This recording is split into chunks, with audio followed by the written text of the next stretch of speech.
오늘 본문은 다윗이 왕으로서의 모습이 아니라 영적 지도자로서 이스라엘 백성들에게 삶의 바른 자세를 제시하기 위해 쓴 지혜의 시입니다.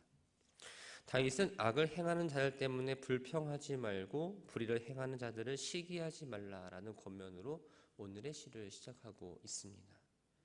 이와 비슷한 권면이 7절과 8절에서도 나타납니다. 이 불평하지 말라라는 이 말은 1절과 또 7절과 8절에 나타나 있고, 시기하지 말라라는 권면은 분을 그치고 노를 버리라는 권면으로 바꾸어서 이야기합니다. 불평하다라는 이 말은 화내다, 속상해하다라는 의미입니다. 다윗이 이러한 권면을 하는 이유는 당시 하나님을 대적하는 악한 자들 중에서 세상에서 형통하게 사는 사람들이 좀 있었던 것 같습니다. 그래서 우리 주변을 보면 믿음과 상관없이 사는데도 불구하고 형통하게 사는 사람들이 있고, 또 반대로 믿음을 갖고 있지만 여러 가지 어려움을 당하며 사는 사람들도 보게 됩니다. 이런 현실을 바라보는 우리들의 마음은 어떨까요? 좀 불편할 때도 있습니다. 또 안타까움을 느낄 때도 있죠. 불의한 현실에서 불평을 하는 것은 당연하게 여겨질 수 있지만 다윗은 그렇게 해서는 지금 안 된다라고 권면을 하고 있는 겁니다. 왜냐하면 이러한 반응이 8절에 보면 또 다른 악을 만들어내기 때문입니다. 다윗은 악을 행하는 자들의 형통을 결코 부러워하지 말아야 할 이유를 2절에서 이야기합니다. 그들은 풀과 같이 속히 배임을 당할 것이며 푸른 채소같이 세잔할 것이기 때문입니다. 악인들이 승승장구해 보입니다. 그런데 풀과 채소가 한동안 푸르고 생생하다가 어느 순간 마르고 시들게 되는 것처럼 불의를 가득한 이 삶을 사는 사람들이 그때가 되면 힘을 잃게 된다는 것이죠. 그러면서 3절부터 5절까지의 말씀은 불의한 세상을 살아가는 이 땅의 성도들이 가져야 할 삶의 자세에 대해서 이야기를 합니다. 3절을 보면 여호와를 의뢰하고 선을 행하라. 또 4절에서는 여호와를 기뻐하라. 또 5절을 보면 내 길을 여호와께 맡기라 라고 이야기합니다. 그랬을 때의 삶의 결과는 어떻게 될까요? 하나님께서 우리의 소원을 이루어 주시고 6절 말씀처럼 우리를 정오의 빛같이 빛나게 하신다라고 다윗은 분명하게 이야기하고 있습니다.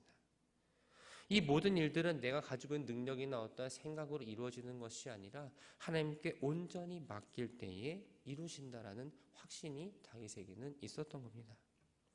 이러한 하나님의 일을 이루기 위해서는 7절 말씀을 보면 여호와 앞에 참고 기다리는 믿음의 인내가 필요합니다. 다윗은 이 믿음의 인내를 9절에서는 여호와를 소망하는 것이라고 표현을 하죠. 이렇게 하나님 앞에 잠잠히 기다리고 참는 사람을 우리는 온유한 자라고 표현을 합니다. 온유한 자가 그 땅을 차지할 거다라고 다윗은 분명하게 이야기하죠. 어떤 땅을 차지한다는 이 말은 정복전쟁에서 어떠한 점령하는 그런 표현으로 사용되어졌는데, 다른 말로 좀 해석을 해보면 승리를 거둔다라는 의미를 갖고 있습니다. 예수님은 마태복음 5장 5절에서 온유한 자는 복이 있나니 저희가 땅을 기업으로 받을 것이라 라고 말씀을 하셨습니다. 여기서의 땅은 바로 천국입니다.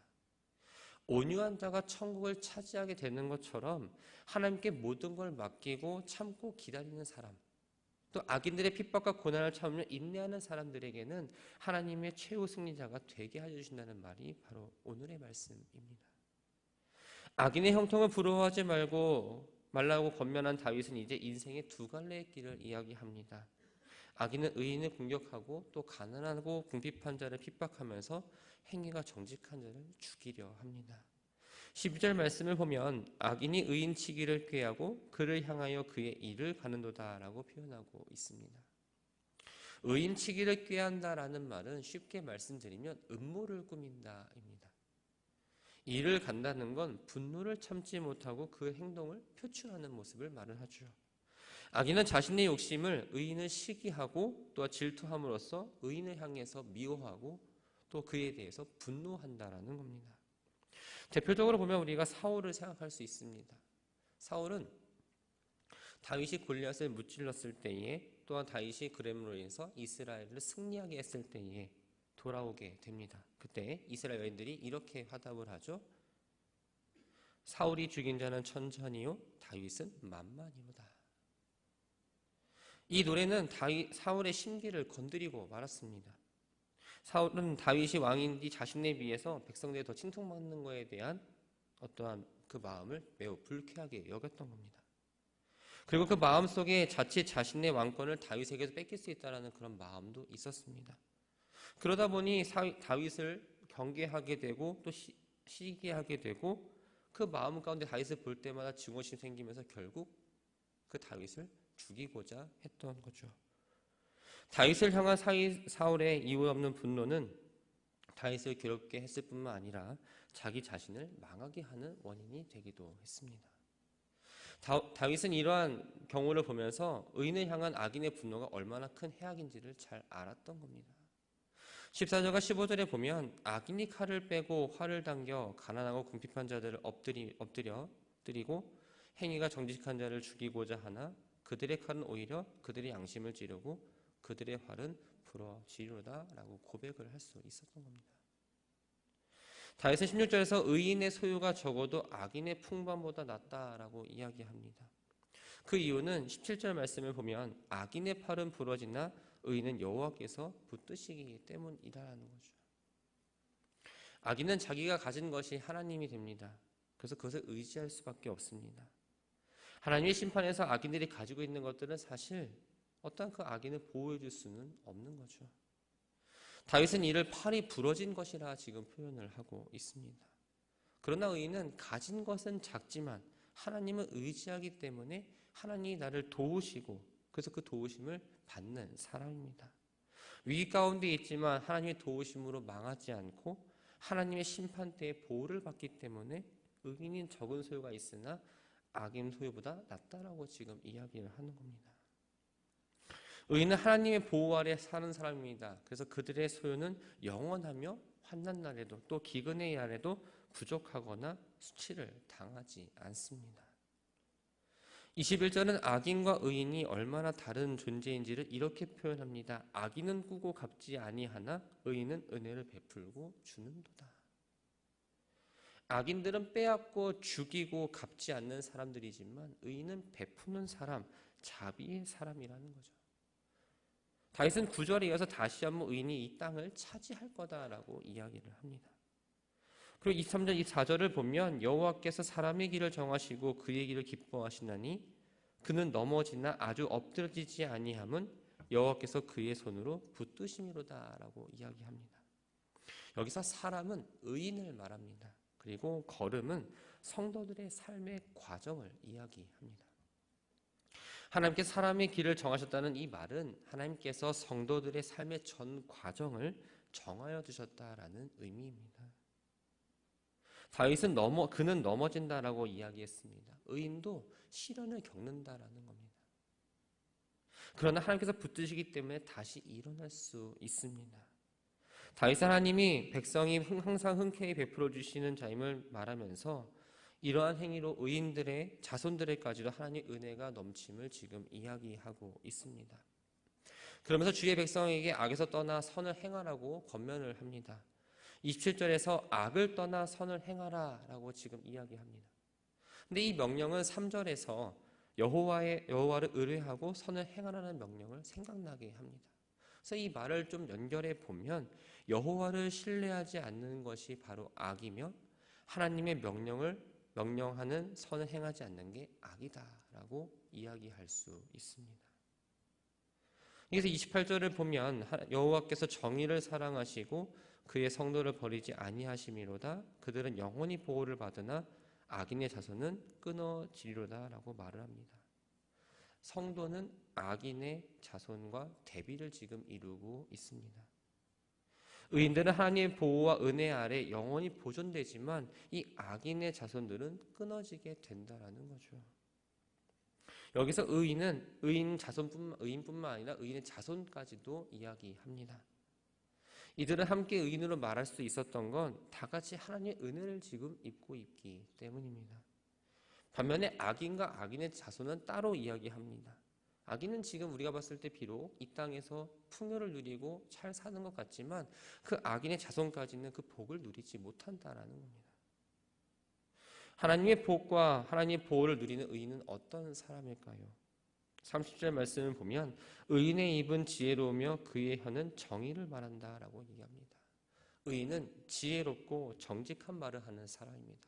그렇게 말을 할 수 있는 이유가 31절에 나와 있습니다. 그의 마음에 하나님의 법이 있기 때문이다. 그의 마음에 하나님의 법이 있다라는 그 말은 하나님의 말씀을 사랑해서 말씀을 듣고 그냥 흘려버리는 것이 아니라 마음에 온전히 담았다. 내 마음판에 말씀을 새겼다라는 의미입니다. 하나님의 말씀을 지켜나간다면 어떠한 넘어지는 순간이 있을지라도 고난의 상황이 있을지라도 완전히 실족하거나 망하지 않고 다시 일어설 수 있다라는 지금 말을 해주고 있는 겁니다. 우리가 아는 것처럼 다윗은 언제나 하나님의 말씀을 사랑했던 사람이었습니다. 그리고 말씀을 마음에 두고 늘 살았던 사람이었죠. 다윗이 이런 여러 악인들의 추적과 회방에도 넘어지지 않고 어떠한 시련과 고난에도 넘어지지 않을 수 있었던 이유는 바로 하나님의 말씀이 그의 마음 가운데에 잘 자리 잡았었기 때문입니다. 그래서 다윗은 시편 18편 30절에서 하나님의 도는 완전하고 여호와의 말씀은 순수하니 그는 자기에게 피하는 모든 자의 방패시도라라고 신앙적 고백을 할 수 있었던 겁니다. 악인은 의인을 넘어뜨리기 위해서 계획을 세우고 또 의인을 보면서 이를 갈고 그 분한 것을 참지 못하며 자신이 가진 힘을 두르는 사람들입니다. 그러나 하나님은 이 의인을 절대 악인의 손에 넘겨주시지 않습니다. 방관하는 것 같지만 방관하지 않으시고 적극적으로 개입하셔서 의인을 건지시고 보호하신다라는 겁니다. 그리고 의인의 무죄를 드러내시고 악인을 반드시 심판하십니다. 34절에서 다윗은 여호와를 바라고 그의 도를 지키라라고 명령을 합니다. 여호와를 바란다. 조금 풀어서 말씀을 드리면 하나님의 선하심과 의로우심을 믿는 가운데에 하나님의 공의가 나타날 때를 인내하며 기다린다라는 겁니다. 다윗은 이 말을 계속적으로 지금 이 시편에서 강조를 하고 있습니다. 도를 지킨다. 하나님의 말씀에 순종해서 의를 행하라라는 의미입니다. 기본은 무엇입니까? 바로 하나님의 말씀입니다. 환난을 인내하는 가운데에서 성도는 마땅히 감당해야 할 선행을 힘써 보이라라는 거죠. 여호와를 바라고 그의 도를 지키는 자는 땅을 차지하고 그의 미래는 평안이지만 그렇지 않은 자는 땅에서 끊어지고 그 미래는 바로 멸망입니다. 악인의 세력은 한때 땅에 서 있는 나무처럼 아주 번성해 보입니다. 우리의 삶 가운데서도 하나님 믿지 않는 사람이 너무 잘 사는 것처럼 보이고 그냥 그 사람들의 삶은 탄탄대로 같아 보여요. 그러나 하나님의 심판으로 흔적을 감추시고 사라져버리게 하신다라는 겁니다. 무엇이 이러한 차이를 만드는 걸까요? 다윗은 여호와를 바라고 그의 도를 지켰는가 그렇지 않았는가의 차이를 이렇게 이야기하고 있는 겁니다. 왜냐하면 39절 말씀을 보면 구원은 하나님께로부터 오는 것이기 때문입니다. 마지막 말씀은 여호와께서 그들을 도와 건지시되 악인들에게서 건져 구원하심은 그를 의지한 까닭이로다 라면서 시를 마무리합니다. 지금까지 쭉 39절까지 했던 이 교훈을 한마디로 지금 정리를 하고 있습니다. 하나님께서 우리를 도우시는 이유, 악인들로부터 우리를 건져주시는 이유는 하나님께 우리가 많은 재물을 드렸기 때문도 아니고 하나님을 위해서 특별한 일을 했던 것도 아니고 단 하나, 하나님만을 의지했다는 그 사실이라는 겁니다. 그 하나만으로 하나님은 성도들을 악인들에게서 구원해 주시고 악인들로부터 보호해 주신다라는 그 사실을 지금 아주 분명하게 이야기하고 있습니다. 그렇다면 우리들에게 하나님께서 말씀하시고 바라시는 건 무엇일까요? 하나님께서 우리들을 향해서 기대하시는 건 하나님 백성들이 하나님을 인정하고 살아가는 겁니다. 하나님을 인정하는 것을 머무는 것이 아니라 하나님을 인정하고 하나님만을 의지하며 나아가는 것을 우리들에게 지금 원하고 또 말씀하고 계십니다. 주신 말씀을 정리합니다. 우리가 사는 이 세상을 어찌 보면 불의한 세상이다라고 말할 수 있습니다. 불의한 세상 가운데에 눈 한번 질끈 감고 싶을 때가 있죠. 내가 눈을 한번 질끈 감으면 내가 지금 가지고 있는 것보다 더 많은 것을 가질 때도 있습니다. 내가 입을 한번 다물면 아주 편하게 살 수 있을 때도 있어요. 이번 한 번만 딱 적당히 넘기면 참 사는 데 아무런 문제가 없을 때가 있습니다. 그런 마음이 들 때 우리는 아주 마음에서 심각한 갈등을 겪게 됩니다. 이 머리로는 하나님의 말씀을 따라야지 뭘 세상과 타협하느냐라고 하지만 이미 내 마음 가운데는 내 손은 이미 악인의 손을 잡고 있을지도 모른다는 겁니다. 막상 이러한 상황이 나에게 닥치다 보면 참 믿음을 지키며 살아가는 게 쉽지 않다라는 후회를 하기도 합니다. 그렇기 때문에 우리는 매 순간순간 하나님의 도우심을 구해야 합니다. 어떠한 유혹이 있을 때에 어떠한 상황 가운데에서 내 생각과 내 판단으로 판단하는 것이 아니라 하나님께서 말씀해 달라고, 하나님께서 내 마음을 올바른 길로 인도해 달라고 우리는 늘 기도해야 한다는 거죠. 아무리 단호하게 결심하고 자신을 다그친다 할지라도 그게 참 쉽지 않다라는 겁니다. 넘어지려 하는 순간 하나님을 붙잡아야 되고 하나님께 의뢰해야 합니다. 위기의 순간 가운데 하나님께 손을 뻗으면 하나님께서 손을 어떻게 해주실까요? 치워라 라고 하실까요? 하나님은 분명 그 손을 붙잡아 주십니다. 붙잡아 주시고 거기서 건져 주신다는 겁니다. 하나님이 기뻐하시는 길을 걸을 때에 하나님 우리의 걸음을 인도해 주십니다. 뜻하지 않게 넘어질지라도 하나님은 그 굳센 손으로 붙어주셔서 의인이 다시 일어설 수 있게 해주시고 그 길을 걸어갈 수 있도록 인도해 주시고 힘을 주시는 분이라는 겁니다. 사랑하는 성도 여러분, 그렇다면 우리가 해야 될 건 무엇입니까? 내 길을 하나님께 맡기고 의지하는 겁니다. 그러면 하나님께서 이루어 주십니다. 내가 하나님께 내 길을 맡기려면 먼저 내 마음 가운데 하나님의 말씀이 새겨져야 합니다. 말씀이 새겨질 때 내가 그 길을 걸어갈 수 있고 내 삶을 온전히 믿음으로 맡길 수 있습니다. 바라고 소망하는 건 나의 상황을 가장 잘 아시는 하나님께 기도하며 또 기다리시기 바랍니다. 날마다 주신 말씀 그냥 흘려보내지 마시고 오늘 주신 말씀을 통해서 나에게 하는 말씀이 무엇인가?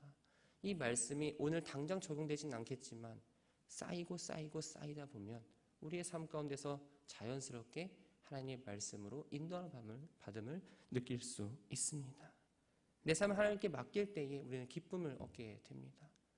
늘 고민하고 신음하고 아파하고 하는 것이 아니라 하나님께 내 삶을 맡긴다 했을 때 나에게 주시는 그 평안을 느끼시기 바랍니다. 세상에 줄 수 없는 평안함이 우리들에게 선물로 임할 줄 믿습니다. 오늘 우리들에게 주어진 시간은 또 다른 선물입니다. 오늘 이 시간 속에서 하나님 주신 약속을 의지하며 귀한 믿음을 세워가며 또 어떠한 상황 가운데서도 하나님 나를 붙드시고 인도하신다는 그 믿음 하나만을 가지고 이 땅 가운데에 오늘 하루 승리하며 살아가는 저와 여러분들이 되기를 주님의 이름으로 축원합니다.